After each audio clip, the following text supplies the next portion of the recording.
The boundary between the waking world and the endless dark is thinner than a whisker. In her bedroom, Moolii, a small fox spirit, curled into a ball under her blankets. Beside her, her kitten purred, a rhythmic vibration that anchored Moolii to reality. But after a late-night marathon of horror films, her mind had drifted into a chaotic, surreal landscape. When she closed her eyes, the room dissolved. She wasn't a fox in a bedroom anymore. She was a warrior in a shifting, neon-drenched nightmare. Suddenly, the air split open. Through a shimmering portal tumbled a figure that defied the laws of nature. Mighty Goose, the galaxy's most decorated bounty hunter. His metallic wings hummed, and his arm cannon, a marvel of intergalactic engineering, glowed with a pulsating cerulean light. "Target acquired, Moolii," a voice crackled in her ear. It was Chonk, the Rabbit Man lieutenant back at Mission Control. "The Void King's forces are encroaching on your subconscious.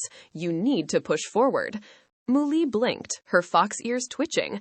Beside her, familiar faces appeared, but they were different.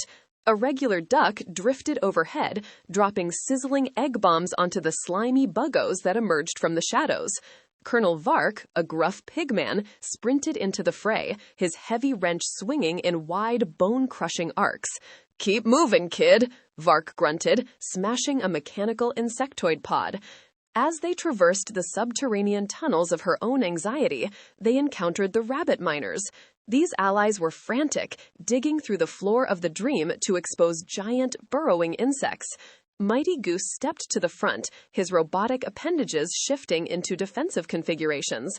"Going into mighty mode," the goose honked, his voice modulating into a metallic baritone. In a flash of blinding golden light, the goose became a blur of invulnerability.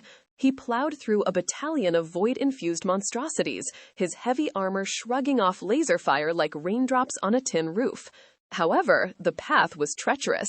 Skebin, the recurring rival, lunged from the gloom, clashing with the goose in a flurry of sparks.